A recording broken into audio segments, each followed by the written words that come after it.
Hey, so this, I broke this the other day, it kind of wore through. So what I did, this is full cable all the way through. So I cut the cable there, and then what I did, I put a little tube that, a copper, that both cables fit into as a splice, because I don't want to run a new cable all the way through all the time, every time you fix one of these.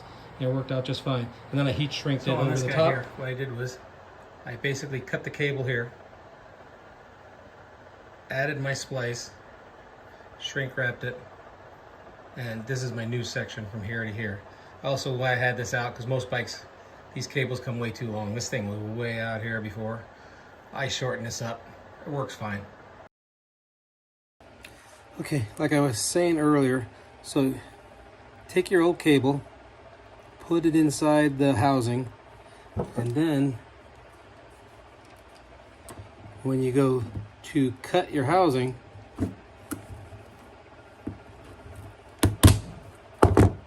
now you don't crush the housing. You can get the cable still through.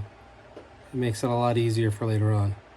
So getting back to my fix, what I did was I got some little copper tubing.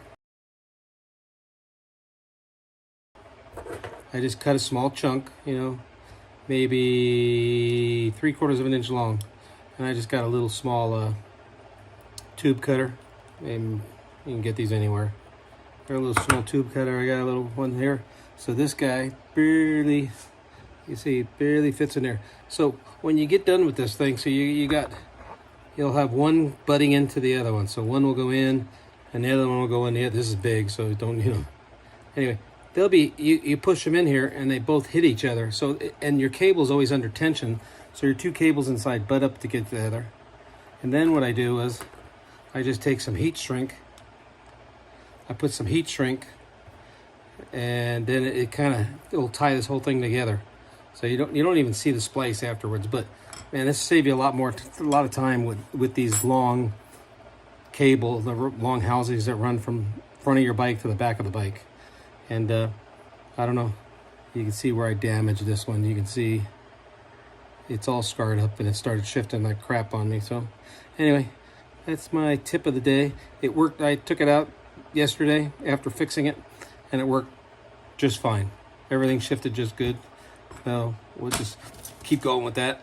So if you guys ever run into that and you don't feel like changing the cable all the way, a little heat shrink, little copper tube, the right diameter. Again, I just got this off of Amazon. You got some heat shrink, and don't be afraid to work on your own bikes. Actually, bikes are pretty freaking simple. There's not too much to them. It's a cable, goes back and forth, there's tension. So it's a pretty easy fix. So we'll see you next time. Take care.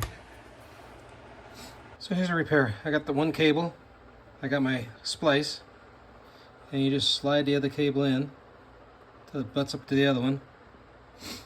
And then what I got is a little piece of heat shrink over the top of both of those pieces. Heat that baby up. I'm doing it off the bike, but you get my point. So, and it worked just fine.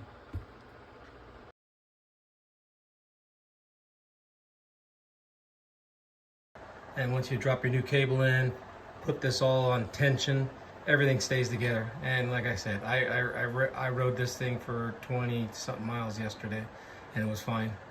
And this little block here, this is just a little taped on foam block I put on, because when I fell over in the slick rock. Slick rock is not, I don't know why they call it slick rock. It should be called sandpaper rock. It's scarred the crap out of this thing. So I just made this like a little guard, keep it for next time, because we ride a lot of slick rock out here in southern Utah. So anyway, that's the tip. So hopefully this works for you, or give it a shot. I mean, what do you got to lose? You either do this, or you got to run the cable all the way up through the motor, back up to the front, and I got to go through the headset. So it's a nightmare on this bike. So anyway, good luck.